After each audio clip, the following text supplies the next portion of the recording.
Hola, mi amigo querido. Esta semana grabo este comentario mientras me encuentro en la ciudad de Tuxtla Gutiérrez, iniciando una caravana de capacitación para la iglesia. Pues esta semana responderemos a una pregunta que mucha gente se hace al devolver el sagrado diezmo. La gente se pregunta, ¿cómo es usado finalmente el diezmo? ¿Quién lo administra? Y por otro lado, las personas que administran el diezmo no corren el riesgo de usarlo de manera inadecuada.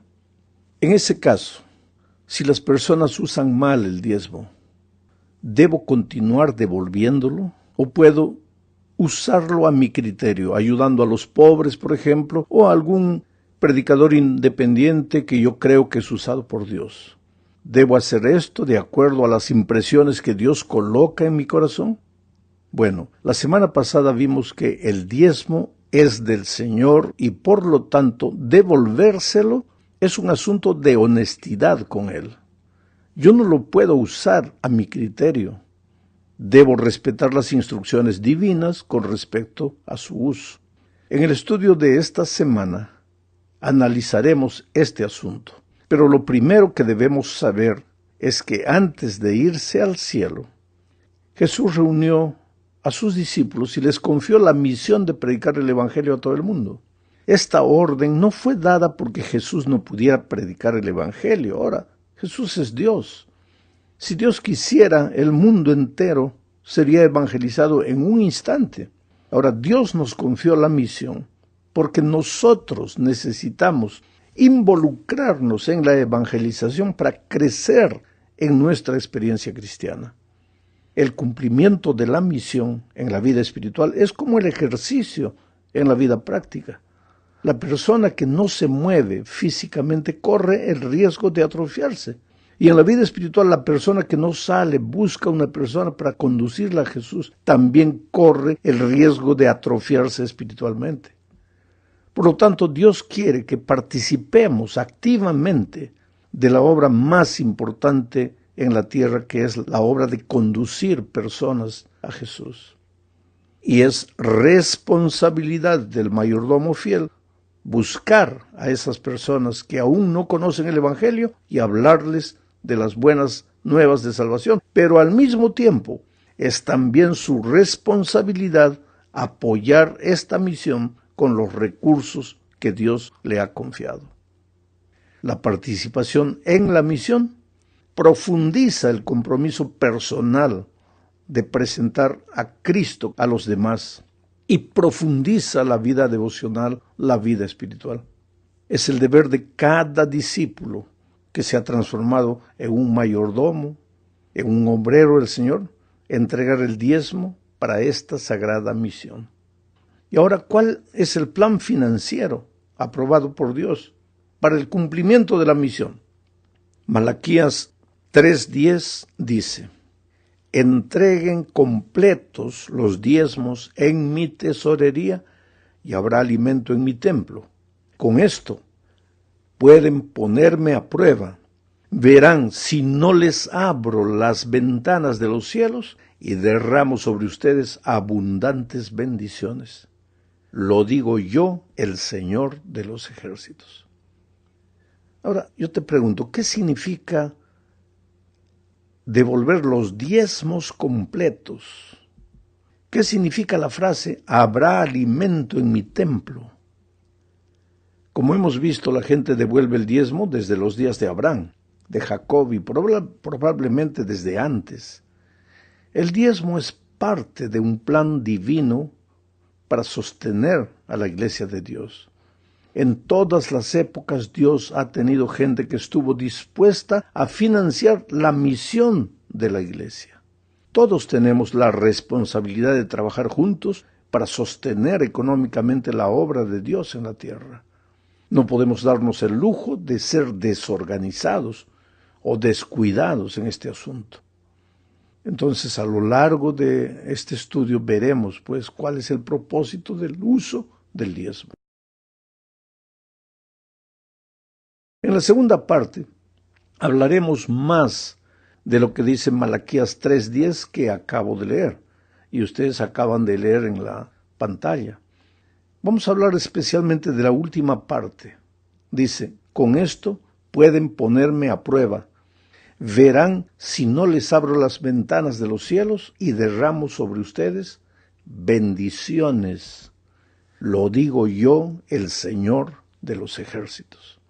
Para entender correctamente lo que registra Malaquías en este texto, hay que saber que en la literatura hebraica el pensamiento más importante de un texto no va primero, sino que se registra por último.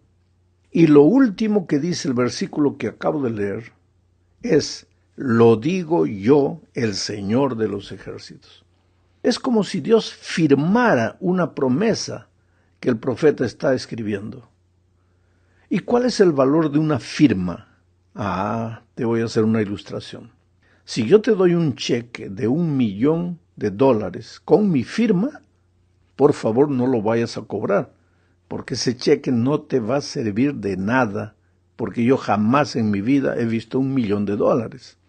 Pero si recibes un cheque de $1,000,000 firmado por Bill Gates, ahí ve corriendo al banco, porque $1,000,000 no le hace ni cosquillas a Bill Gates.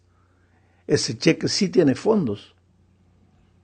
¿Te das cuenta? Por eso Dios firma esta promesa.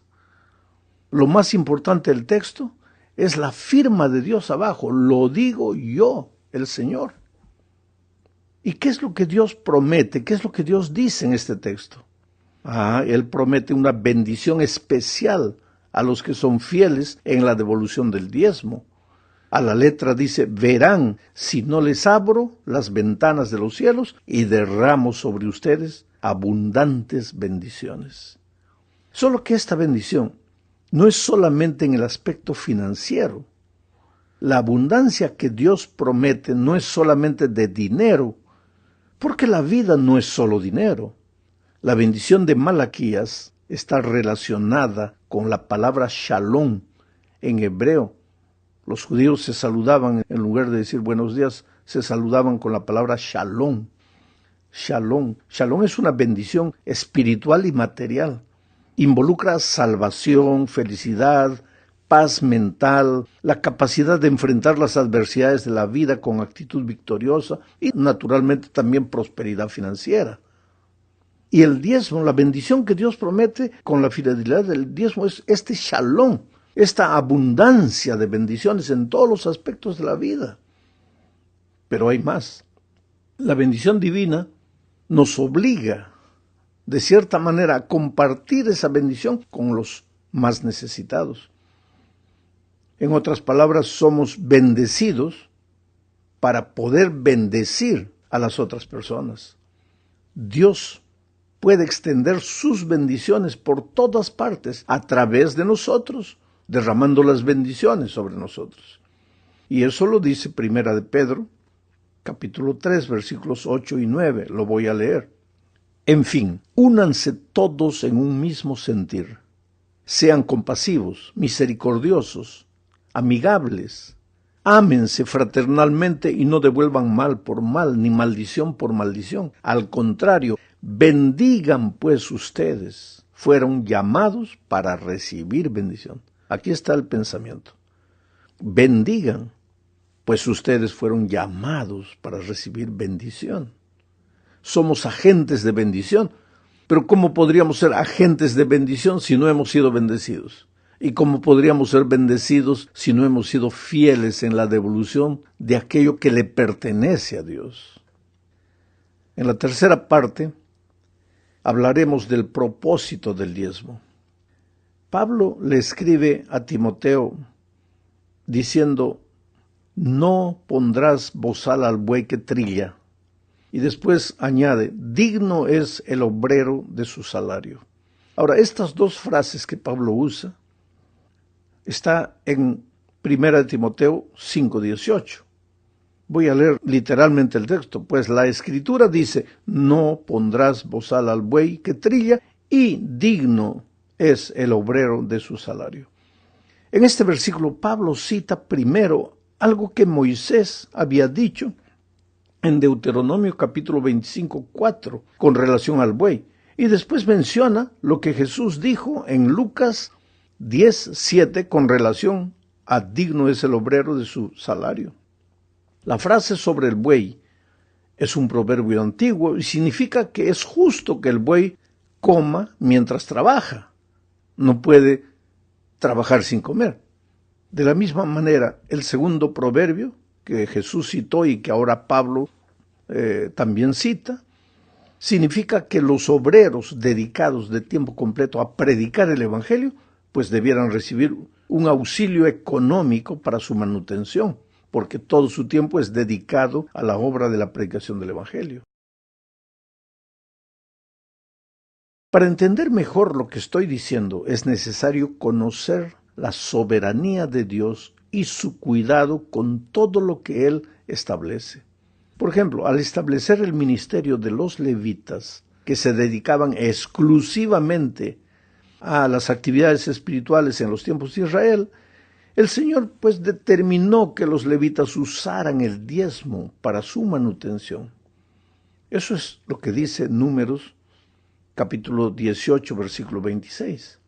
Habla con los levitas y diles: cuando ustedes reciban de manos de los hijos de Israel los diezmos que yo les he dado como su herencia, deberán presentarme el diezmo de los diezmos como ofrenda mecida.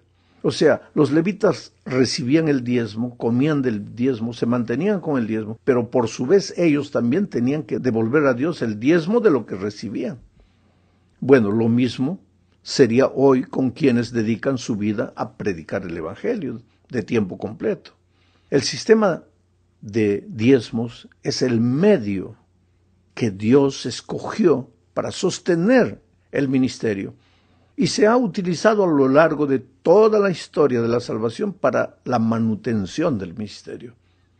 Por eso Pablo afirma en 1 Corintios 9:14 lo siguiente: ¿acaso no saben ustedes que los que trabajan en el templo comen del templo? Se estaba refiriendo a los levitas. Y que los que sirven al altar participan del altar, de las ofrendas del altar. Así también el Señor, dice Pablo, ordenó a los que anuncian el Evangelio que vivan del Evangelio. ¿Y por qué dice esto Pablo? Porque en aquellos tiempos habían personas que creían que el diezmo debería ser usado de otra manera y criticaban cuando los apóstoles usaban el diezmo para su manutención. Leamos lo que dice 2 Corintios, capítulo 11, versículos 7 al 10. Pablo les está amonestando ahí, les dice: ¿acaso cometí un pecado al humillarme a mí mismo y al predicarles el Evangelio de Dios gratuitamente? Pablo está escribiendo a los corintios, y entre los corintios había gente que criticaba, diciendo: ¿por qué Pablo usa el diezmo? Pero entonces Pablo les dice: ¿acaso cometí un pecado al humillarme a mí mismo, al predicarles el Evangelio de Dios gratuitamente? ¿Por qué Pablo les dice: he predicado el Evangelio gratuitamente a ustedes? Porque ellos decían: Pablo está usando el diezmo para su manutención. Pero mira lo que dice Pablo: al predicarles el Evangelio de Dios gratuitamente, para que ustedes fueran enaltecidos, he despojado a otras iglesias al recibir un salario para servirles a ustedes. Pues los corintios eran criticones, criticaban, condenaban, juzgaban, pero Pablo no había usado el diezmo de la iglesia de Corinto, había usado el diezmo de otras iglesias para su manutención, y sin embargo eran los corintios que estaban criticando. Sigo leyendo el texto. Y cuando estaba entre ustedes y tuve necesidad, no fui una carga para nadie, pues lo que me faltaba lo suplieron los hermanos que vinieron de Macedonia. ¿Ves? El diezmo de Macedonia es el que mantenía a Pablo. Y los criticones eran los corintios, cuando de los corintios él no había tomado nada del diezmo.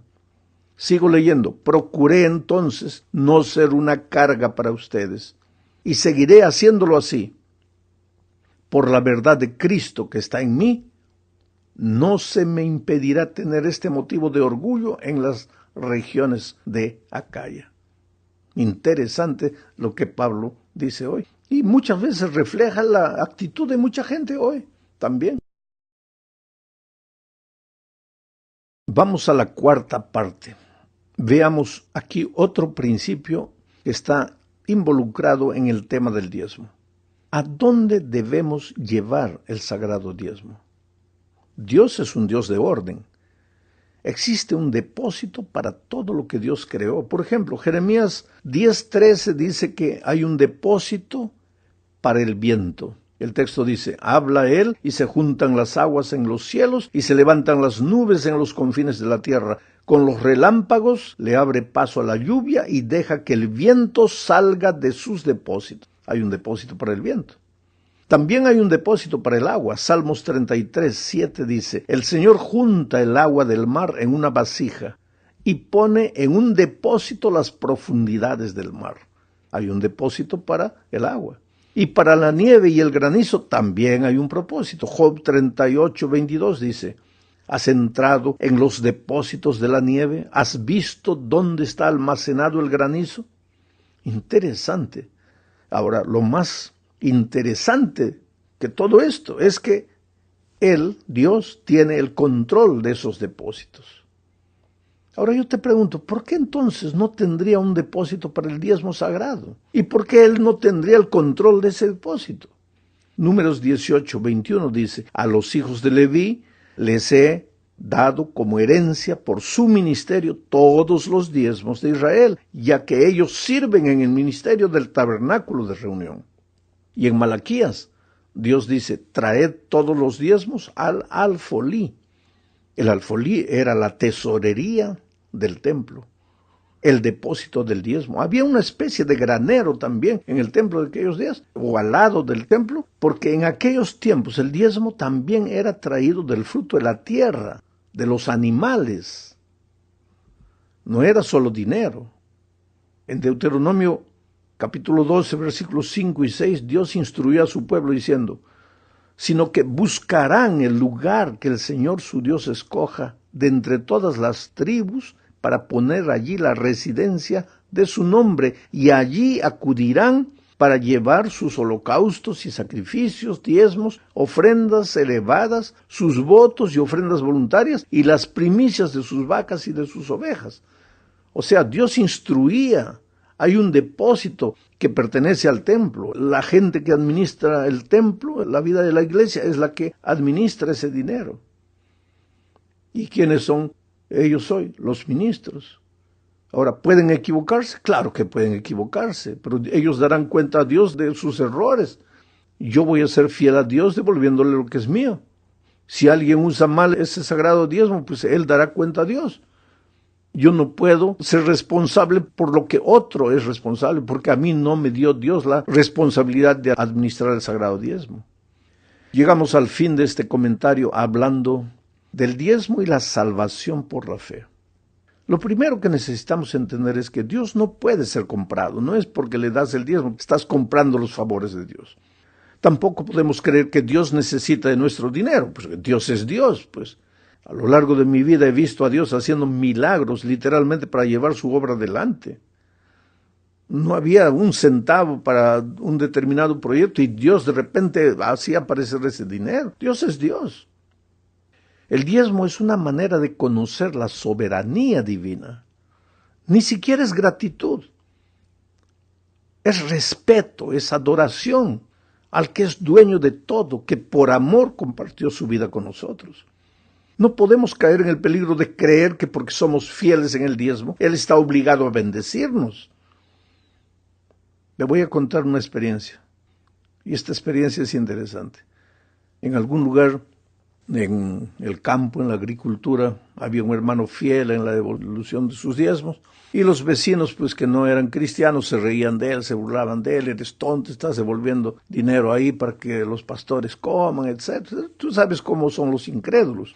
Pero él era fiel. Y entonces vino una plaga de langostas, como una nube negra, venía, pues, y todos comenzaron a desesperarse, y él tranquilo, el hermano fiel, cristiano, tranquilo, porque había prometido, pues, si yo soy fiel a Dios, pues Dios va a cuidar mi plantación de trigo, pero vino la plaga de langostas, vino, y no comió ninguna chacra, solo acabó con la chacra de él, con el sembrío de él, con todo el trigo de él, y de los vecinos incrédulos no tocó nada.